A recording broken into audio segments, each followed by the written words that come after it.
It was a classic case of urban decay. A modern apartment building deteriorated to a hangout for drug dealers and prostitutes. But Regents Park, a mammoth development in Hyde Park, came back. Built with HUD money, it was rescued by a local entrepreneur, Bruce Clinton. Clinton is now suing the feds so that he and his towers can survive the HUD bureaucracy. And he's got a cheering section of tenants with long memories. We looked at a model apartment, and I wanted no part of it. Very easy to get space here because no one wanted to live here. The building was a slum. They had street-side evictions every day.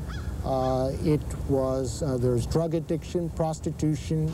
They're talking about Regents Park, a two-building apartment complex that was once a deteriorating eyesore. But now, with all its amenities, it's considered one of the hottest places to live in Hyde Park. Residents credit Bruce Clinton, who was hired in 1975 to manage the bankrupt building for the Department of Housing and Urban Development. I have committed 100% of, very close to 100% of the productive human resources of my company and its officers and employees, and we're about 135 strong here. So residents say they like Clinton's customer-first business sense and his sense of beauty. Take the once leaky roof over the parking garage. The view of stained concrete made it difficult to lease apartments, but Clinton had it ripped out, landscaped, and transformed into a garden walk. Now some of the people who once wanted this building torn down live here and love it. One gets the impression that this company wants to do the very best thing they can for everyone who lives here. Clinton Company has taken a sunken ship and turned it into an anchor of that part of the neighborhood. By 1981, Clinton owned the building, and as a trade-off for saving the huge complex from bankruptcy, HUD agreed it would renegotiate his mortgage so he could begin to earn a profit.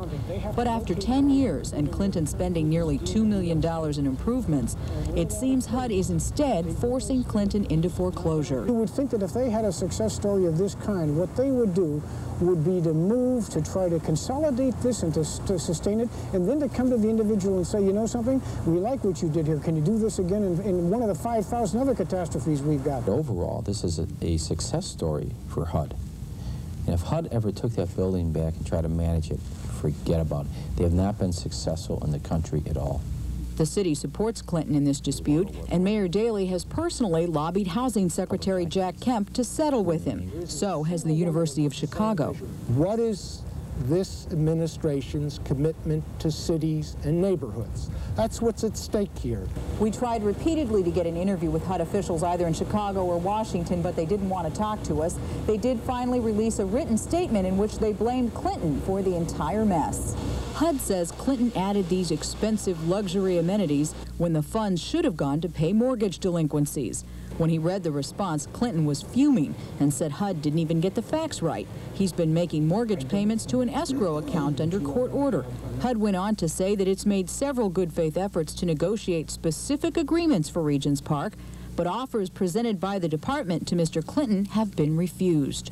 As a matter of fact, you have in front of you 4 sets of documents that reflect agreements that were reduced not to discussions, not to outlines, but to actual finished documents that were ready for signature. We were following their directions when we drew